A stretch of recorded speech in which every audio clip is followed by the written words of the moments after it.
When a grieving 22-year-old girl walked into the largest agricultural dealership in the county to beg for a debt extension, the wealthy owner laughed, told her to sell her family farm and find a husband. 2 decades later, she was the one holding the deed to his entire empire. The wind howling across the Red River Valley in the late autumn of 2006 carried the bitter sting of early frost and the heavy burden of unpaid debts. Shania Brooks stood at the edge of a harvested cornfield, the frozen North Dakota soil crunching beneath her worn leather work boots. Just 2 weeks prior, she had buried her father, Thomas. He had collapsed in the cab of their aging combine, his heart giving out after 40 years of fighting volatile commodity markets, unpredictable droughts, and the relentless pressure of corporate agricultural consolidation. Thomas Brooks left his daughter 800 acres of prime, black dirt farmland. He also left her a staggering $450,000 in debt held by Ag Country Farm Credit Services, a collapsing machine shed, and a fleet of equipment held together by zip ties, duct tape, and desperate prayers.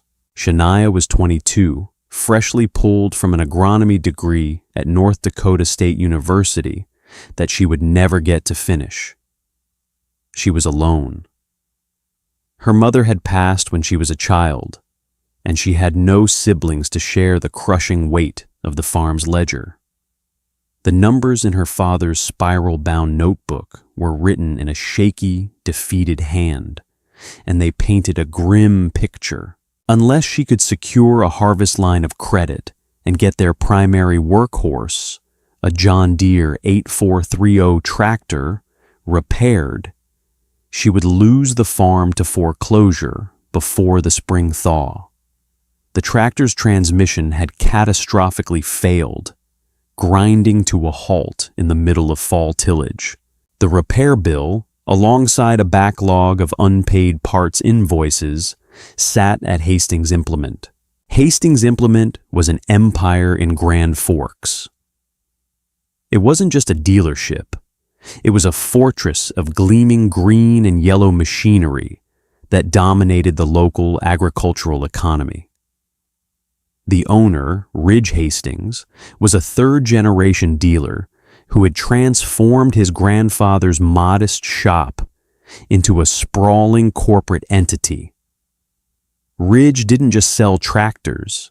He financed them, controlled the local distribution of Pioneer seed, and quietly bought up the land of failing farmers who defaulted on his predatory in-house equipment leases. Ridge was 50, sharply dressed even in the dealership, and possessed the arrogant swagger of a man who knew he held the livelihood of the county in his manicured hands. Swallowing her pride, Shania drove her father's rusted 1998 Ford F-25 into the pristine paved lot of Hastings Implement.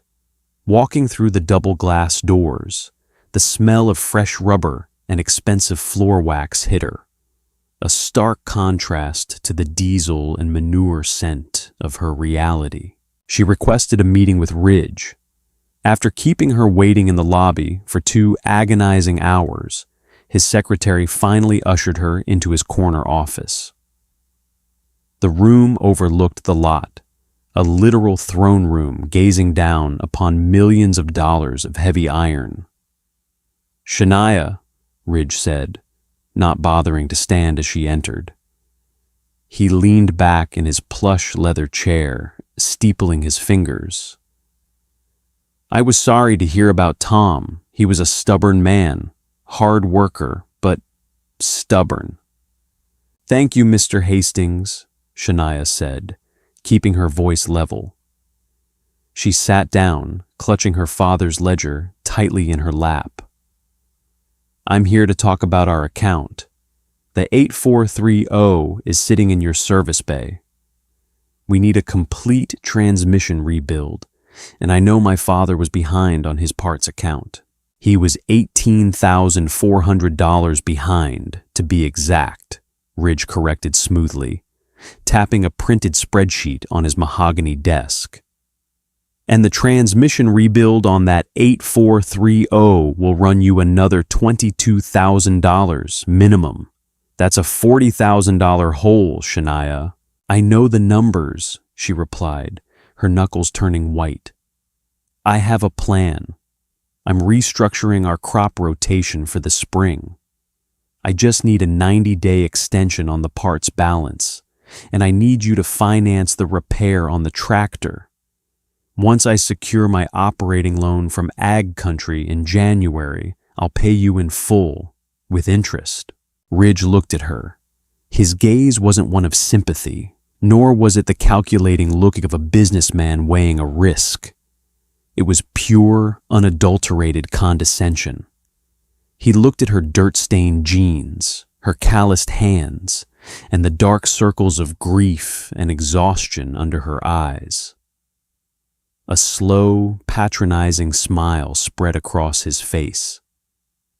He let out a short, dismissive laugh that echoed loudly in the quiet office. Shania, let's be realistic, Ridge said, leaning forward and resting his elbows on the desk. You're a 22-year-old girl playing in the dirt. Farming isn't a hobby. It's a brutal, capital-intensive industry. And it's a man's game. Your father couldn't make it work with 40 years of experience. What makes you think you can? Shania's breath hitched, a hot flush of anger rising in her cheeks. I know this land better than anyone. I have my agronomy background. I can make it profitable. No, you can't, Ridge interrupted cleanly. Ag Country is going to look at your age, your gender, and your debt-to-asset ratio, and they are going to laugh you out of their office. I'm not putting 22 grand into a dead tractor for a bankrupt farm. He opened a drawer and pulled out a crisp, legal-sized document. He slid it across the desk toward her. I'll tell you what I am going to do, because I liked Tom, Ridge said smoothly. I'm willing to buy the Brooks farm, 800 acres. I'll give you fair market value. Subtract the debts you owe me and the bank, and you'll walk away with a clean slate and a decent chunk of cash. Shania stared at the paper. It was a letter of intent to purchase. He had drawn it up before she even walked in. He had been waiting for her to come begging. Take the money, Shania, Ridge advised, his voice dripping with faux paternal concern. Move to Fargo, buy some nice clothes, find a good husband with a steady salary who can take care of you. Spare yourself the misery of watching your family's legacy get auctioned off piece by the bank. The silence in the room was deafening. Shania looked from the contract to Ridge's smug, self-satisfied face. The grief that had been drowning her for 2 weeks suddenly evaporated, replaced by a cold, crystalline fury. She didn't yell. She didn't cry. She stood up slowly, picking up her father's ledger. My farm is not for sale, Mr. Hastings, Shania said, her voice dropping an octave, steady as bedrock. And I don't need a husband to save me. Suit yourself, Ridge sighed, tossing the contract back into his drawer. I'll have my service boys push your broken deer out into the salvage lot. You have 48 hours to tow it off my property before I start charging you impound fees. I expect the $18,400 balance paid by the end of the month, or my lawyers will place a lien on your property. You'll get your money, Shania said, turning toward the door. She paused with her hand on the brass handle, looking back over her shoulder. But remember this conversation, Ridge, because one day I'm going to own you. Ridge chuckled, already turning his attention to his computer monitor. Have a safe drive home, little girl.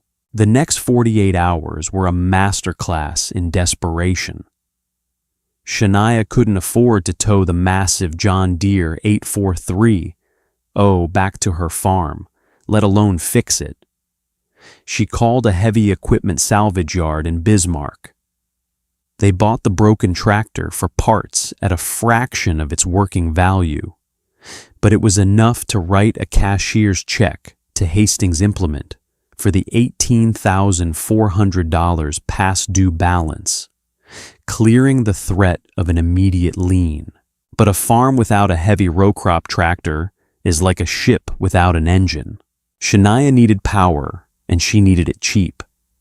She found it sitting behind a collapsing barn 3 counties over, a 1989 Case International 714-0 Magnum. It had 12,000 hours on the tachometer. The paint was faded to a chalky pink, and the cab smelled heavily of stale tobacco and hydraulic fluid. But the engine, a legendary 8.3-liter Cummins, was sound.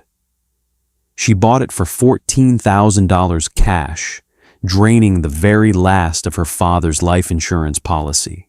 That winter, while Ridge Hastings was vacationing in Cabo San Lucas and finalizing the purchase of another 2,000 acres of corporate farmland, Shania lived in her unheated machine shed. She learned to rebuild hydraulic remotes by watching dial-up internet forums. She replaced the PTO shaft on the old Case IH herself, her hands permanently stained black with grease, the knuckles busted and bleeding in the sub-zero North Dakota winter. She also realized a fundamental truth. She could not beat Ridge Hastings playing his game. Hastings farmed 15,000 acres of conventional commodity corn and soybeans. He relied on massive economies of scale, bulk discounts on Monsanto fertilizers, and million-dollar S-Series combines to turn a profit on razor-thin margins.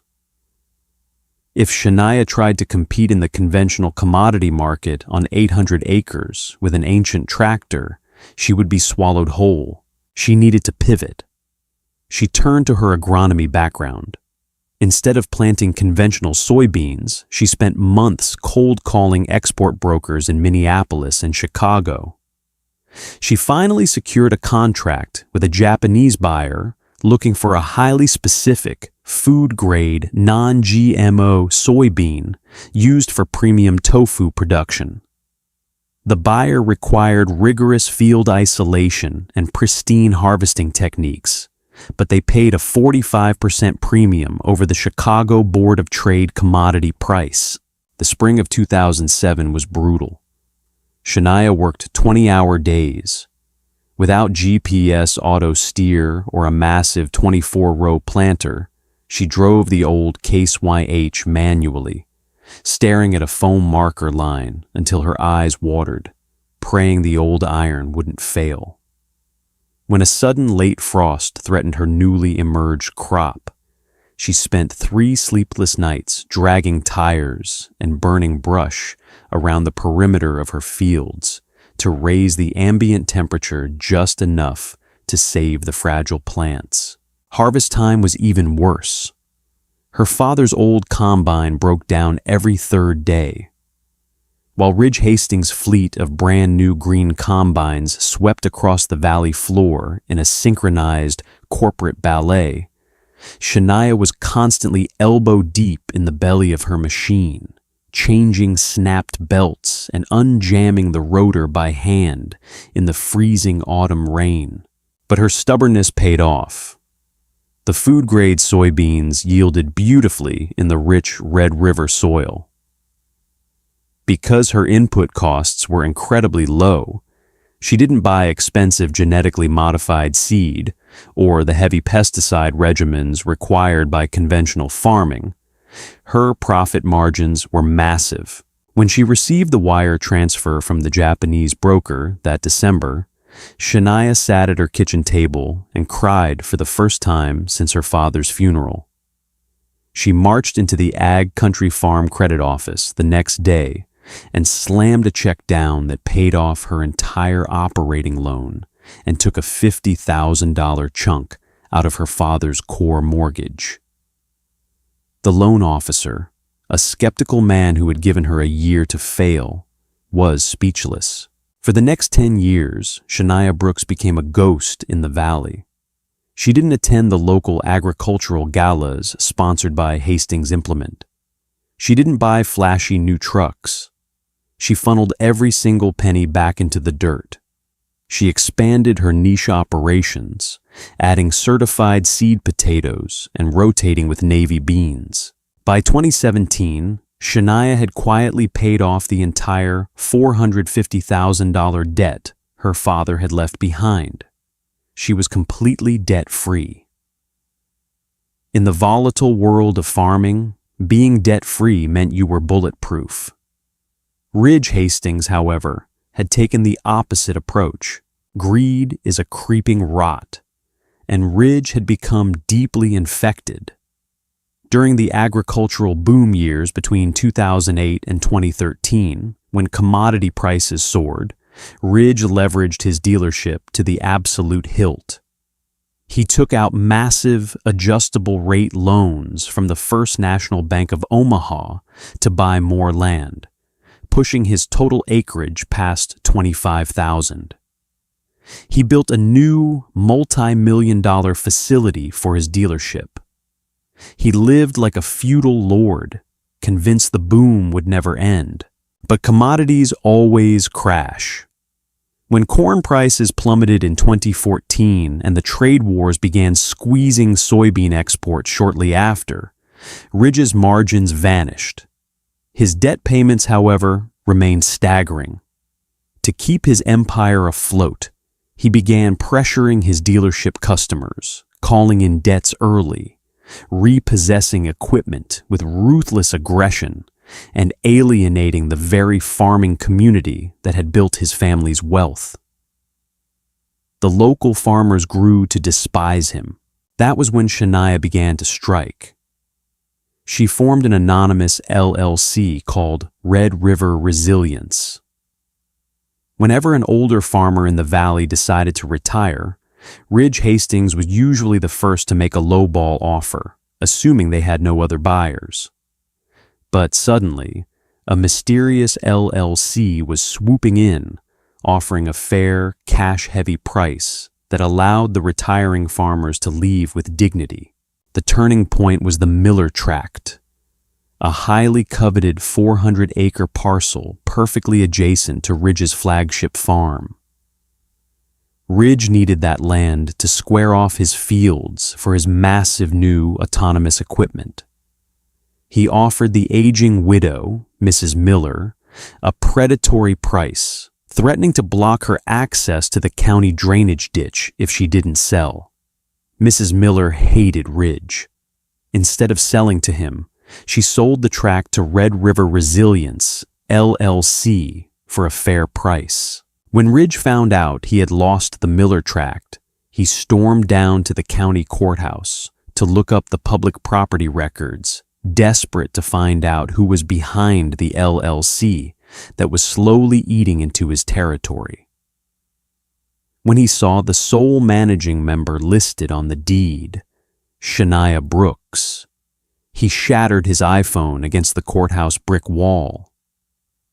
The little girl he had told to find a husband wasn't just surviving, she was hunting him.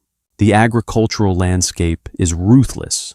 It does not respect arrogance, and it eventually punishes extreme leverage.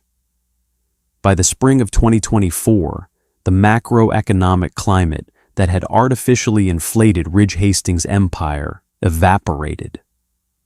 The Federal Reserve aggressively hiked interest rates to combat inflation, sending the variable rates on Ridge's massive commercial land loans skyrocketing.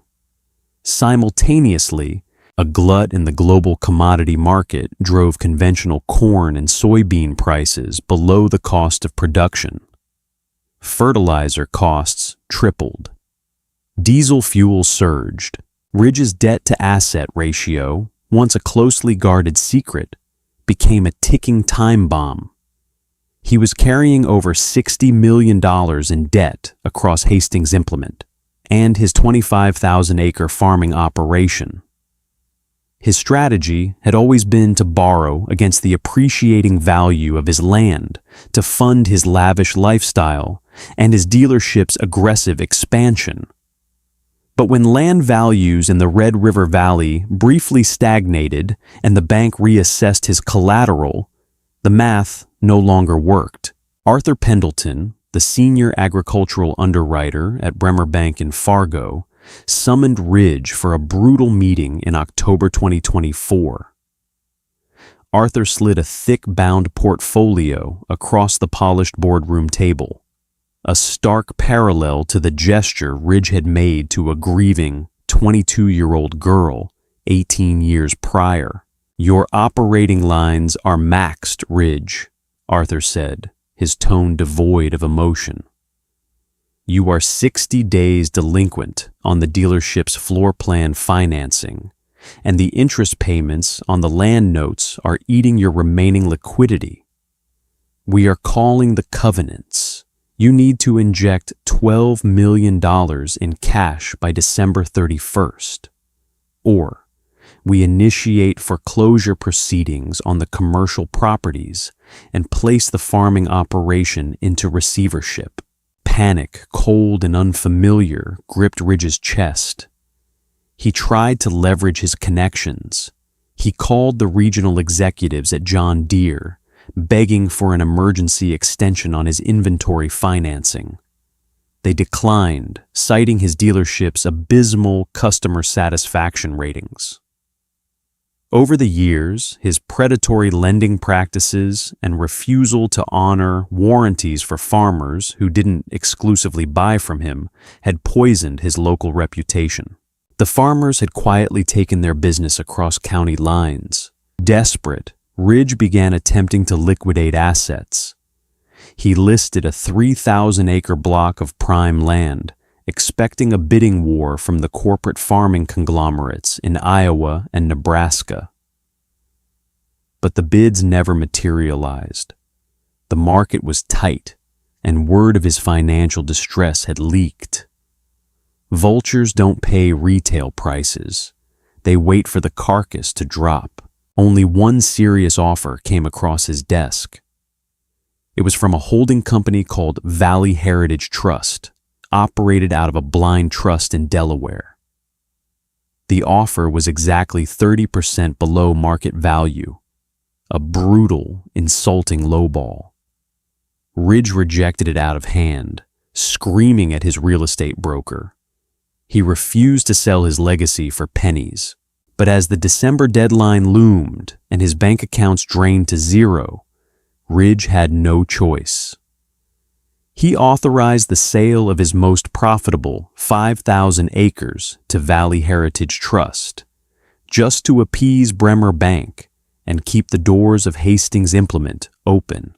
The day the wire transfer cleared, saving him from immediate bankruptcy, Ridge sat in his corner office, nursing a glass of scotch. He watched a massive, customized Peterbilt semi-truck roll onto his lot to pick up a load of tractors he was forced to liquidate at a loss. The truck bore a clean, subtle logo on the door: Red River Resilience, LLC.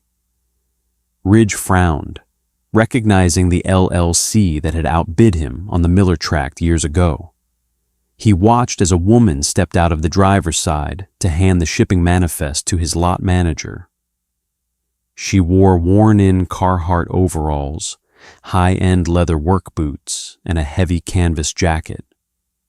Her hair was pulled back beneath a faded seed cap. When she turned to look up at the corner office, Ridge dropped his crystal glass. It shattered against the mahogany floor. It was Shania Brooks. She didn't look like the terrified, grieving girl from 2006. At 40, she radiated a quiet, terrifying authority. The Valley Heritage Trust that had just bought his best 5,000 acres for pennies on the dollar was just another corporate veil. Shania Brooks hadn't merely survived. She had become a financial leviathan. Over the last 2 decades, Shania had built a bulletproof, vertically integrated agricultural empire. She didn't just grow premium, specialty crops. She had purchased her own processing facilities and formed direct-to-consumer supply chains. More importantly, she had retained the loyalty of the community.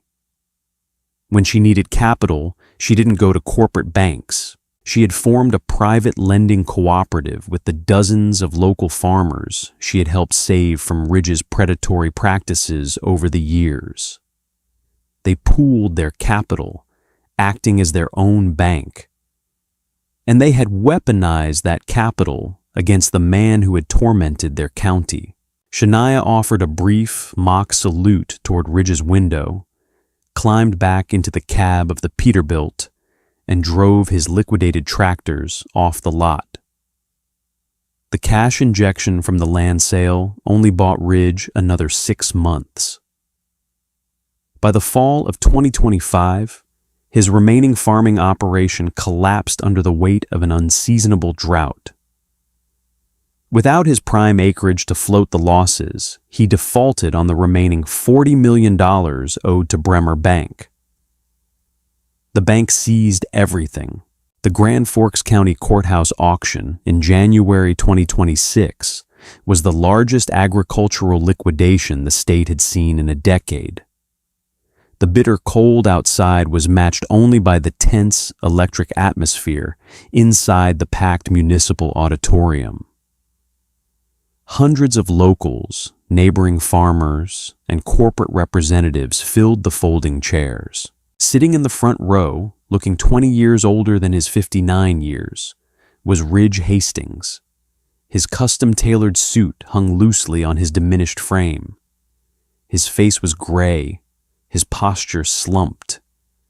He was there to watch his grandfather's legacy be dismantled piece by piece. He harbored a faint, desperate hope that an out-of-state conglomerate would buy the dealership intact and perhaps hire him on as a salaried general manager.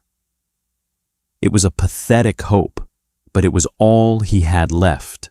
The auctioneer, a fast-talking veteran from Minneapolis, stepped up to the podium and adjusted the microphone. Ladies and gentlemen, we are here to auction the combined assets of Hastings Implement and Hastings Agricultural Enterprises. We will begin with the commercial real estate and the dealership holding company. Bidding will open at $12 million. A representative from a massive Nebraska dealership network raised his paddle. 12 million. I have 12. Do I hear 12.5? The auctioneer rattled. From the back of the room, a clear, calm voice cut through the murmur of the crowd.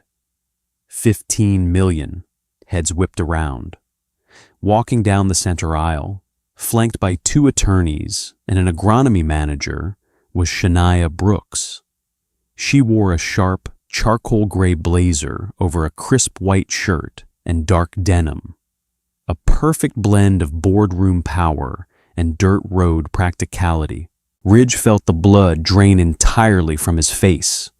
He gripped the armrests of his chair so tightly his knuckles cracked. The Nebraska representative frowned, consulted his tablet, and raised his paddle. 15.5.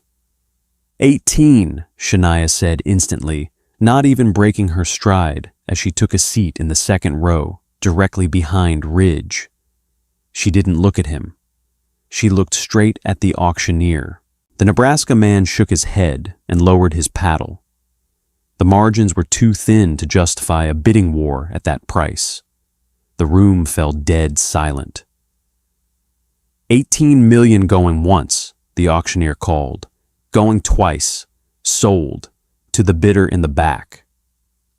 the auction moved to the remaining 15,000 acres of Hastings land. The bank had divided it into 3 massive parcels. Shania didn't let a single acre go. Every time a corporate investment fund tried to bid, Shania instantly crushed them with a counteroffer backed by millions in liquid cash.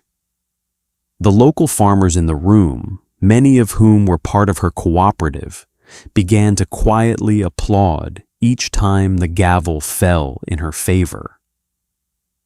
They knew that with Shania owning the land, it would be leased back to local, young farmers at fair rates, rather than being strip-mined by faceless out-of-state corporations. Within 2 hours, it was over. Shania Brooks had purchased the entirety of the Hastings Empire for a combined total of $42 million. She bought the dealership, the headquarters, the land, and the sprawling estate Ridge had built overlooking the river. As the crowd began to disperse, the heavy reality settled over the room. The local farmers filed out, casting sideways, pitiless glances at Ridge, who remained frozen in his chair, staring blankly at the empty podium. Shania slowly stood up. She dismissed her attorneys with a quiet word and walked around the row of chairs, stepping into the aisle next to Ridge. She stood there in silence for a long moment, letting him feel the weight of her presence. Finally, Ridge looked up. His eyes were red-rimmed, his characteristic arrogance completely extinguished, replaced by a hollow, broken emptiness. "I suppose you're going to gloat," Ridge rasped, his voice trembling. "You took everything. You planned this for 20 years. Shania looked down at him. There was no malice in her eyes, no fiery vengeance, only the cold, hard reality of the business he had taught her. "I didn't take anything, Ridge," Shania said quietly. "You gave it away. You built an empire on debt and intimidation. I just built a better one on dirt and patience." She reached into the inner pocket of her blazer and pulled out a crisp, legal-sized envelope. She held it out to him. Ridge stared at it, his hands shaking as he slowly took it from her grasp. "What is this?" he whispered. "I've instructed my lawyers to clear the remaining personal deficiency judgments the bank had against you," Shania said, her voice echoing the exact cadence he had used 2 decades ago. "There's also a cashier's check in there for $50,000. It's fair market value for your personal effects and the furniture in the estate." Ridge opened the envelope. The check stared back at him, a tiny, insulting lifeline in the ocean of his ruin. Shania leaned in slightly, her gaze locking onto his.